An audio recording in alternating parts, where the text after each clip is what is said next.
ಒಬ್ಬಳೇ ಇರಬೇಕು, ಎಲ್ಲೂ ಹೋಗಬಾರ್ದು, ಈ ಥರ ಥಾಟ್ಸ್ ತುಂಬ ಬರ್ತಿತ್ತು.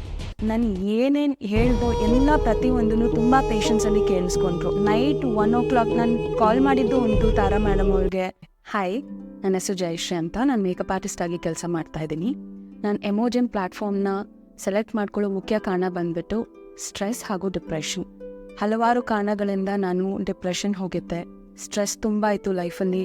ತುಂಬಾ ಹೇಗೆ ಅಂದರೆ ನಾನು ಹೊರಗಡೆ ನನ್ನ ಫ್ರೆಂಡ್ಸ್ನ ಮೀಟ್ ಮಾಡೋಕ್ಕೆ ಹೋಗ್ತಾ ಇರಲಿಲ್ಲ, ಮತ್ತು ರಿಲೇಟಿವ್ಸಲ್ಲಿ ಫಂಕ್ಷನ್ ಆಗಲಿ ಎಲ್ಲೂ ಹೋಗ್ತಾ ಇರಲಿಲ್ಲ, ದೇವಸ್ಥಾನಗಳು ಹೋಗ್ತಾ ಇರಲಿಲ್ಲ, ಯಾರ ಹತ್ರ ಏನೂ ಶೇರ್ ಮಾಡ್ಕೊಳ್ತಾ ಇರಲಿಲ್ಲ. ಒಬ್ಬಳೇ ಇರಬೇಕು ಅಂತ ತುಂಬ ಅನ್ನಿಸ್ತಾ ಇತ್ತು. ಲೋನ್ಲಿ ಅಂದರೆ ಒಬ್ಬಳೇ ಇರಬೇಕು, ಎಲ್ಲೂ ಹೋಗಬಾರ್ದು ಅನ್ನೋದು ತುಂಬ ಅನ್ನಿಸ್ತಾ ಇತ್ತು. ನೈಟ್ ಆದರೆ 1 ಗಂಟೆ 2 ಗಂಟೆ 3 ಗಂಟೆ ಬೆಳಗಿನ ಜಾವ ತನಕನೂ ನಾನು ನಿದ್ದೆ ಮಾಡ್ತಾ ಇರಲಿಲ್ಲ. ಮೊಬೈಲ್ ಯೂಸ್ ಮಾಡೋದು, ನನಗೆ ಗೊತ್ತಿಲ್ಲದೇ ನಾನು ಹೊರಗಡೆ ಫುಡ್ ಆರ್ಡ್ರ್ ಮಾಡ್ಕೊಳ್ಳೋದು, ಒಬ್ಬಳೇ ಕುತ್ಕೊಂಡು ತಿನ್ನೋದು, ಈ ಥರ ಡಿಪ್ರೆಷನಲ್ಲಿದ್ದಾಗ ಈ ಥರ ಎಲ್ಲ ಆಗೋದು ಸಹಜ ಅಂತ ಹೇಳ್ತಾರೆ. ಅದೇ ಥರ ನಾನು ಕೂಡ ಮಾಡ್ತಾ ಇದ್ದೆ. ಬೆಳಗ್ಗೆ ಲೇಟಾಗಿ ಎದ್ದೊಳ್ಳೋ ಕಾರಣದಿಂದ ನಾನು ಊಟ ತಿಂಡಿ ಏನೂ ಕರೆಕ್ಟ್ ಟೈಮ್ ನಾನು ಮಾಡ್ತಾ ಇರಲಿಲ್ಲ. ಮತ್ತು ಸೇಮ್ ಒಬ್ಬಳೇ ಇರಬೇಕು, ಎಲ್ಲೂ ಹೋಗಬಾರ್ದು, ಈ ಥರ ಥಾಟ್ಸ್ ತುಂಬ ಬರ್ತಿತ್ತು.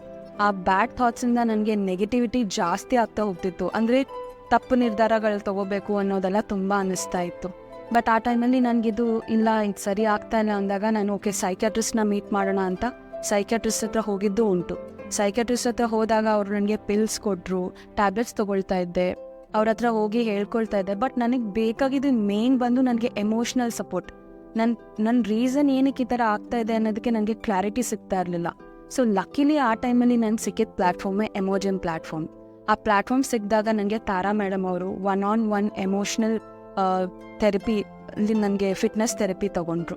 ಆ ಟೈಮಲ್ಲಿ ಅವರು 2 to 3 hours ನಾನು ಏನೇನು ಹೇಳ್ದೋ ಎಲ್ಲ ಪ್ರತಿಯೊಂದೂ ತುಂಬ ಪೇಷನ್ಸಲ್ಲಿ ಕೇಳಿಸ್ಕೊಂಡ್ರು.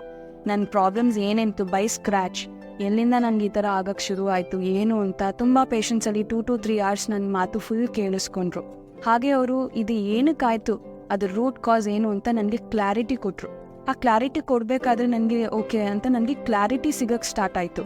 ಓಕೆ, ಇದು ಹೀಗಿರುತ್ತೆ, ಹಿಂಗೆ ಆಗುತ್ತೆ ಅಂತ ನನಗೆ ಆಕ್ಸೆಪ್ಟೆನ್ಸಿ ಮಾಡ್ಕೊಳ್ಳೋದು ನನಗೆ ಕಲ್ತ್ಕೊಂಡೆ. ನನಗೆ ಆ 1-on-1 ಸೆಷನ್ ಎಷ್ಟು ಮಟ್ಟಿಗೆ ಹೆಲ್ಪ್ ಆಯಿತು ಅಂದರೆ, 1 ಸೆಷನಲ್ಲೇ ನನಗೆ ತುಂಬ ವಿಷಯಗಳು ನನಗೆ ಅರ್ಥ ಆಗೋಕ್ಕೆ ಸ್ಟಾರ್ಟ್ ಆಯಿತು. Like I started feeling very comfortable. Okay, ಈ ಸಿಚುಯೇಷನ್ ಹೇಗಿರುತ್ತೆ ಅಂತ ನಾನು ಅರ್ಥ ಮಾಡ್ಕೊಳ್ಳೋಕೆ ಸ್ಟಾರ್ಟ್ ಆದೆ. ಎಮೋಜಿಮ್ ಕಡೆಯಿಂದನೇ ನನಗೆ ಹೋಲಿಸ್ಟಿಕ್ ಸ್ಪಿರಿಚುವಲ್ ಕ್ಲಾಸ್ನ ಅಟೆಂಡ್ ಮಾಡಿದೆ. ಆ ಸ್ಪಿರಿಚುವಲ್ ಕ್ಲಾಸ್ ನನಗೆ ಎಷ್ಟು ಮಟ್ಟಿಗೆ ಹೆಲ್ಪ್ ಮಾಡ್ತು ಅಂದರೆ, ರೀಸೆಂಟಾಗಿ ನನಗೆ ತುಂಬ ಬೇಕಾಗಿದ್ದು ಅಂದರೆ ನಮ್ಮ ಅಣ್ಣ, ಅವನ್ನ ಕಳ್ಕೊಂಡು ಆ ಟೈಮಲ್ಲಿ ನನಗೆ ಅದನ್ನು ಆಕ್ಸೆಪ್ಟ್ ಮಾಡ್ಕೊಳ್ಳೋಕ್ಕೆ ನನಗೆ ತುಂಬ ಹೆಲ್ಪ್ ಮಾಡ್ತು. ಓಕೆ, ಇದು ರಿಯಾಲಿಟಿ ಹೀಗಿರುತ್ತೆ, ಇದನ್ನು ಆಕ್ಸೆಪ್ಟ್ ಮಾಡ್ಕೊಳ್ಳೋಷ್ಟು ನನಗೆ ಕೆಪಾಸಿಟಿ ನನಗೆ ಎಮೋಜಿಮ್ ಕಡೆಯಿಂದ ನನಗೆ ಸಿಕ್ತು. ಆ ಸಿಕ್ಕಿದ ಕಾರಣದಿಂದನೇ ನಾನಾಗಲಿ ನನ್ನ ತಂದೆ ತಾಯಿಗೆ ನಾನು ಅವ್ರಿಗೆ ಧೈರ್ಯ ಕೊಡೋಕ್ಕಾಯಿತು. ಇನ್ ಕೇಸ್ ನನಗಿದು ಇರಲಿಲ್ಲ, ನಂಗೆ ಸಿಕ್ಕಿರಲಿಲ್ಲ ಅಂದಿದ್ರೆ ಆ ಟೈಮಲ್ಲಿ ಆ ಸಿಚುಯೇಷನ್ನ ಅವ್ರನ್ನ ಹೇಗೆ ಹ್ಯಾಂಡಲ್ ಮಾಡಿ ನನ್ನನ್ನು ನಾನು ಹೇಗೆ ಹ್ಯಾಂಡಲ್ ಮಾಡ್ಕೋತೀನಿ ಅನ್ನೋದು ತುಂಬ ಕಷ್ಟ ಆಗ್ತಾಯಿತ್ತು. ಲಕ್ಕಿಲಿ ನನಗಿದ್ರಿಂದ ಎಲ್ಲ ಏನೇನಿದೆ ಅದನ್ನೆಲ್ಲ ಆಕ್ಸೆಪ್ಟ್ ಮಾಡ್ಕೊಳ್ಳೋಕೆ ಸ್ಟಾರ್ಟ್ ಆದೆ. ನಾನು ಮೆಂಟಲಿ ಫಿಟ್ ಆಗೋಕ್ಕೆ ಸ್ಟಾರ್ಟ್ ಆದೆ. ಎಮೋಷ್ನಲಿ ಹೇಗೆ ನಾನು ಹ್ಯಾಂಡಲ್ ಮಾಡಬೇಕು, ನನ್ನ ಪ್ರೊಫೆಷ್ನಲ್ ಲೈಫಲ್ಲಾಗಲಿ ನನ್ನ ಪರ್ಸ್ನಲ್ ಲೈಫಲ್ಲಾಗಲಿ ಹೇಗೆ ಎಲ್ಲನೂ ಅರ್ಥ ಮಾಡಿಕೊಂಡು ಅಕ್ಸೆಪ್ಟ್ ಮಾಡಿಕೊಂಡು ಅದನ್ನು ಹೇಗೆ ಹ್ಯಾಂಡಲ್ ಮಾಡಬೇಕು ಅನ್ನೋದನ್ನ ತುಂಬ ಚೆನ್ನಾಗಿ ಕಲ್ತಿದ್ದೀನಿ. ಇವಾಗ ಹೇಗಿದ್ದೀನಿ ಅಂದರೆ, ಓಕೆ ಇಷ್ಟೇನಾ, ಇದು ಹೀಗೇನಾ, ಓಕೆ ಇದನ್ನು ನೋಡ್ಕೊಳ್ಳೋಣ ಮಾಡೋಣ ಅನ್ನೋದನ್ನ ತುಂಬ ಕಲ್ತಿದ್ದೀನಿ. ನನಗೆ ಪ್ಲ್ಯಾಟ್ಫಾರ್ಮ್ ತುಂಬ ಹೆಲ್ಪ್ ಆಗಿದೆ. ಮತ್ತು ಮೇಯ್ನ್ ಇದ್ರಲ್ಲಿ ನನಗೆ ಏನು ಅಂದರೆ, ನಾವು ಅಟೆಂಡ್ ಮಾಡಿ ಬಂದ ನಂತರ ನಮಗಿದು ಹೇಗೆ ಹೆಲ್ಪ್ ಆಗ್ತಿದೆ, ಇದರಿಂದ ನಮ್ಗೆ ಹೆಲ್ಪ್ ಆಗ್ತಿದೆಯಾ ಇಲ್ವಾ ಅಂತ ನಮ್ಮನ್ನು ಕಾಂಟ್ಯಾಕ್ಟ್ ಮಾಡಿ ನಮ್ಮನ್ನ ಕೇಳಿ ಹೇಗಿದೆ ಅಂತ. ನೈಟ್ 1 o'clock ನಾನು ಕಾಲ್ ಮಾಡಿದ್ದು ಉಂಟು ತಾರಾ ಮೇಡಮ್ ಅವ್ರಿಗೆ. ನೈಟ್ 1-1:30 ನನಗೆ ನಿದ್ದೆ ಬರ್ತಿಲ್ಲ, ತುಂಬ ಪ್ಯಾನಿಕ್ ಆಗ್ತಾಯಿತ್ತು, ಭಯ ಆಯಿತು. ನಾನು ಆ ಟೈಮಲ್ಲಿ ಮೇಡಮ್ಗೆ ಕಾಲ್ ಮಾಡಿದ್ದೆ. ಕಾಲ್ ಮಾಡಿದಾಗ ಅವರು ನನಗೆ ಆ ಟೈಮಲ್ಲೂ ಕೂಡ ವೆರಿ ಕಾಮ್ ಆಗಿ ನನಗೆ ಆಲ್ಮೋಸ್ಟ್ 1 hour ಕಾಲಲ್ಲಿ ನನಗೆ ಓಕೆ ಹೀಗೆ ಸಮಾಧಾನ ಮಾಡಿ ನನಗೆ ಅರ್ಥ ಮಾಡಿಸಿದ್ರು.